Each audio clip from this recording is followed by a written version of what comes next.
PKU Talk, We Need to Talk bersama Rumah Sakit PKU Muhammadiyah Wonosobo. PKU Talk, We Need to Talk. Assalamualaikum warahmatullahi wabarakatuh, sahabat PKU. Kembali lagi di podcast Rumah Sakit PKU Muhammadiyah Wonosobo.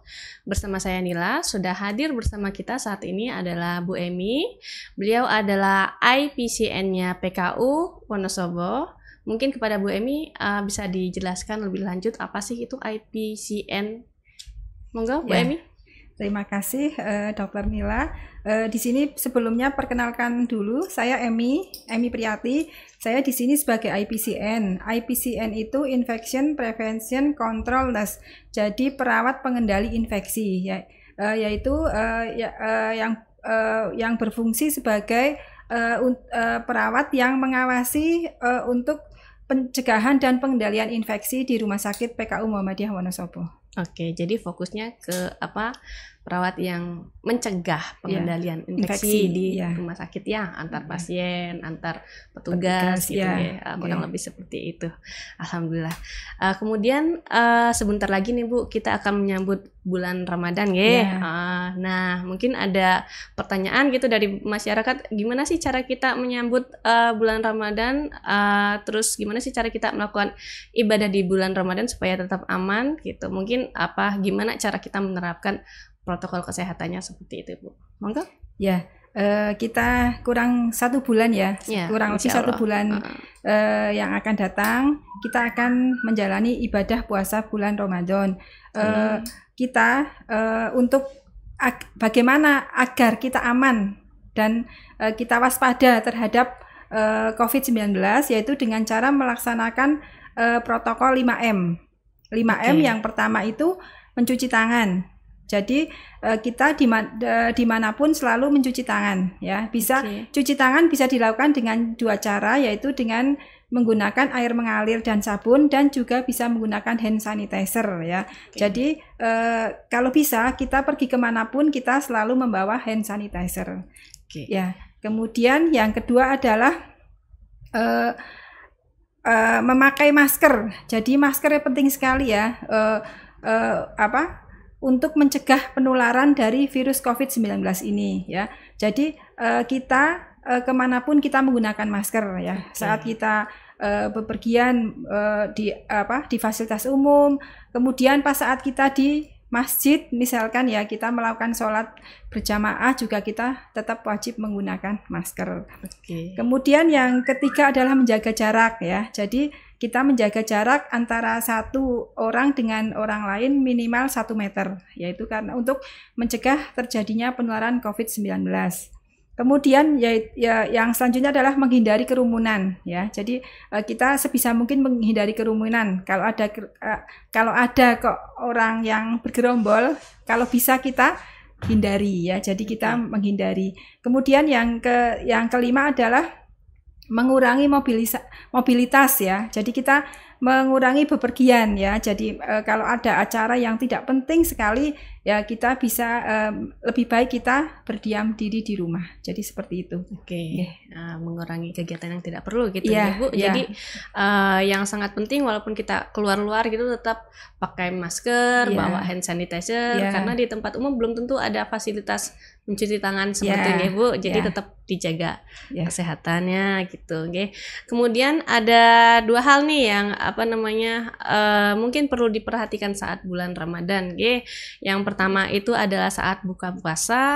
Bisa jadi kita buka puasa di luar atau buka puasa bersama teman atau bagaimana. Kemudian yang kedua adalah sholat berjamaah, karena menjelang bulan puasa. Gimana sih tipsnya? Mungkin ada tips bagi masyarakat untuk menerapkan, gimana cara kita menerapkan protokol kesehatan saat kita buka puasa di luar atau buka puasa bersama gitu, dan sholat berjamaah itu bagaimana?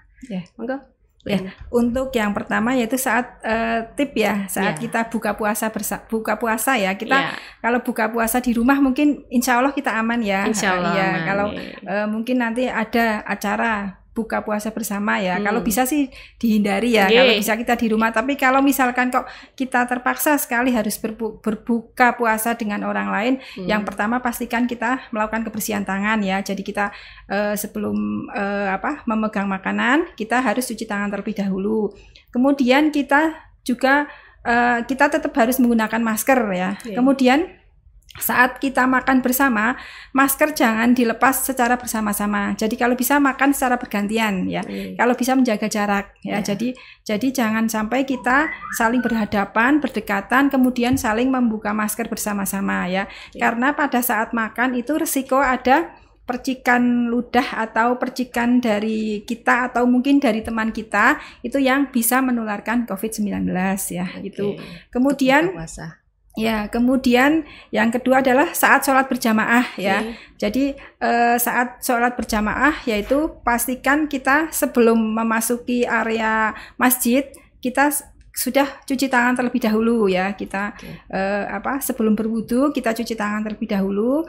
Kemudian pastikan kita membawa mukena sendiri ya. Jadi kita membawa mukena sendiri. Jadi kita tidak disarankan untuk meminjam mukena ya. Kemudian juga menggunakan alat sholat seperti sajadah ya. Kalau memang misalkan kita membawa sajadah sendiri-sendiri ya. Kemudian kita tetap menggunakan masker pas saat melakukan sholat berjamaah. Kemudian kita juga menjaga jarak ya, menjaga jarak dengan orang lain. Itu salah satu tipnya seperti itu. Ya. Jadi kalau kita buka puasa bersama tetap jaga jarak gitu tetap kebersihan tangan dijaga, terus tetap hati-hati gitu kalau bisa bergantian atau diberi jarak seperti itu. Kemudian untuk sholat berjamaah tetap menggunakan masker ya Bu, dan perkapnya membawa sendiri, apakah itu mukena, mungkin sarung dan sejadah dan lain-lain. Oke, terima kasih. Terus gimana sih masker yang sebetulnya direkomendasikan untuk masyarakat? Sekarang kan banyak yang jual masker gitu di pinggir jalan. Gimana sih cara masyarakat itu memilih masker? Enggak Bu Emi? Masker yang sebenarnya masker yang direkomendasikan itu masker kain ya. Masker kain juga untuk masyarakat juga direkomendasikan ya. Kalau bisa itu double 3, lapis 3. Itu lebih lebih protektif ya untuk mencegah terjadinya penularan. Kemudian untuk masker yang scuba ya itu banyak di pasaran dijual tuh di pinggir jalan tuh murah ya, ada yang 4.000 ada yang 5.000 itu ya. Itu masker scuba itu dengan warna dan model yang menarik ya. Tapi itu sebenarnya tidak direkomendasikan ya. Karena masker scuba itu satu lapis dan begitu tipis ya. Itu risiko ada pori-pori itu bisa bisa menularkan, tetap bisa menularkan kuman dari virus virus ya. Kemudian untuk penggunaan masker bedah ya, mungkin di masyarakat sekarang banyak ya yang menggunakan masker bedah ya. Kalau sebenarnya untuk masker bedah itu digunakan untuk petugas kesehatan ya yang berada di fasilitas pelayanan kesehatan. Tetapi kalau misalkan masyarakat mau menggunakan masker bedah juga dibolehkan. Ya, terutama untuk yang sakit nih Bu. Ya, terutama yang sakit ya. Kalau misalkan kok batuk atau mungkin pas saat berobat atau berkunjung ke rumah sakit itu lebih baik menggunakan masker bedah. Oke. Kemudian untuk masker bedah nih Bu, kalau misalkan masker kain kan bisa dicuci, dijemur gitu. Untuk masker bedah ini sebaiknya kan dibuang gitu, sekali pakai. Sekali pakai Gimana sih cara membuangnya supaya tidak digunakan oleh oknum-oknum kemudian dijual kembali dan sebagainya? Monggo Bu Emi. Ya, memang pas saat awal-awal pandemi ini kan memang masker bedah susah dicari gitu, Nah, itu banyak ada oknum-oknum yang memanfaatkan masker bedah tersebut ya. Jadi dicuci kembali, kemudian disetrika, kemudian dijual belikan kembali ya. Itu tidak diperbolehkan, tidak direkomendasikan ya, itu tidak boleh. Jadi untuk masker bedah agar tidak dimanfaatkan oleh pihak atau oknum pihak ketiga, itu baiknya setelah kita menggunakan kita rusak masker itu ya. Bisa kita gunting ya. Misalkan sebelum kita buang ya, kita lepas masker dulu ya. Kemudian sebelumnya kita cuci tangan dulu, kemudian masker kita lepas, kita pegang talinya, kemudian kita gunting ya.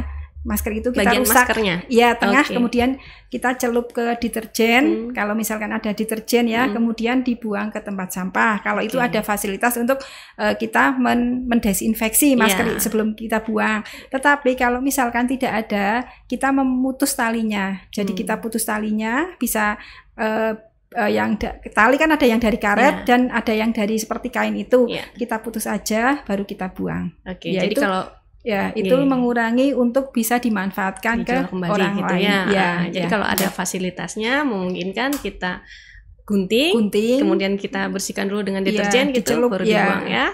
Tapi kalau nggak memungkinkan, kita lagi jalan gimana, yang penting diputus talinya gitu ya. Iya, terima kasih. Terus berikutnya nih Bu, kan sebentar lagi menjelang Ramadan dan Lebaran itu ya, mungkin ada saudara atau tamu yang datang gitu ke rumah.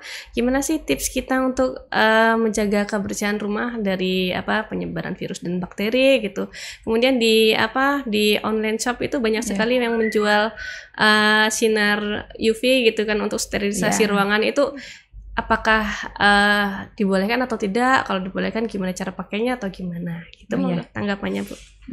Untuk menjaga kebersihan ya, ini nanti kan kita ada tamu, ini kan kita juga tidak bisa menolak ya, misalnya ada tamu itu seperti itu ya. Bagaimana caranya agar kita bisa tetap menjaga kewaspadaan untuk tidak tertular COVID, yaitu menjaga kebersihan lingkungan ya, rumah kita bersihkan ya, dengan menggunakan cairan, kalau ada cairan desinfektan atau antiseptik itu dijual di toko-toko juga ada yang direkomendasikan. Kalau misalkan tidak ada, dengan menggunakan air sabun itu cukup, misalkan dilap-lap atau dipel dengan menggunakan larutan sabun itu bisa. Kemudian menyediakan fasilitas cuci tangan jadi di depan rumah ya, bisa dengan cara memasang wastafel atau sekarang tuh sudah banyak sekali wastafel modifikasi ya, bisa dari bisa dari ember atau dari galon. Misalkan kita menggunakan ember atau galon yang sekali pakai, yang itu tuh airnya juga pastikan airnya bersih, yaitu harus selalu diganti. Kemudian di dalam rumah kita sediakan hand sanitizer ya, untuk cuci tangan seperti itu. Kemudian menjaga jarak dengan tamu ya. Jadi pas ada tamu kita menjaga jarak ya. Kalau bisa jangan duduk berhadapan-hadapan langsung. Kemudian juga menggunakan masker ya. Pastikan masker tetap digunakan ya. Kemudian pas saat tamu sudah pulang misalkan ya, kita lakukan kebersihan tangan ya.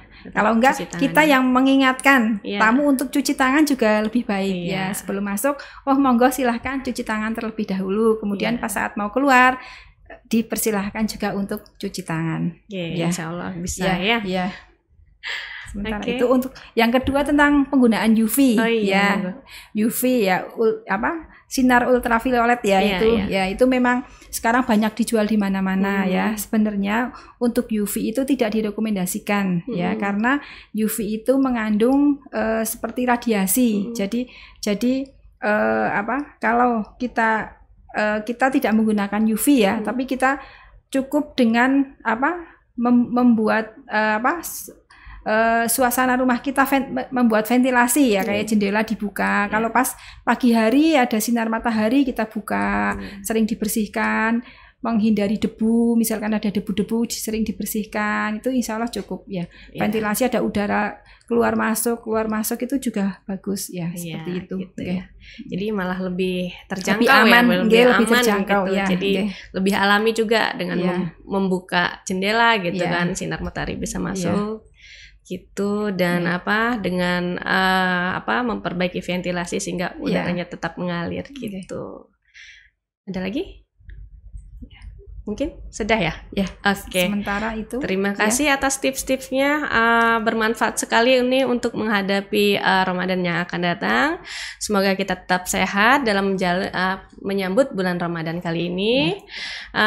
Kepada sahabat TPO, terima kasih sudah mengikuti channel ini hingga selesai. Semoga bermanfaat. Bila ada yang ingin ditanyakan, silahkan komen di kolom komentar. Kemudian kalau dirasa video ini membawa manfaat, Bu, silahkan share agar bisa kita bisa membagi informasi yang positif kepada orang-orang yang kita sayangi tentunya. Kemudian demikian video kali ini. Saya tutup. Saya Nila.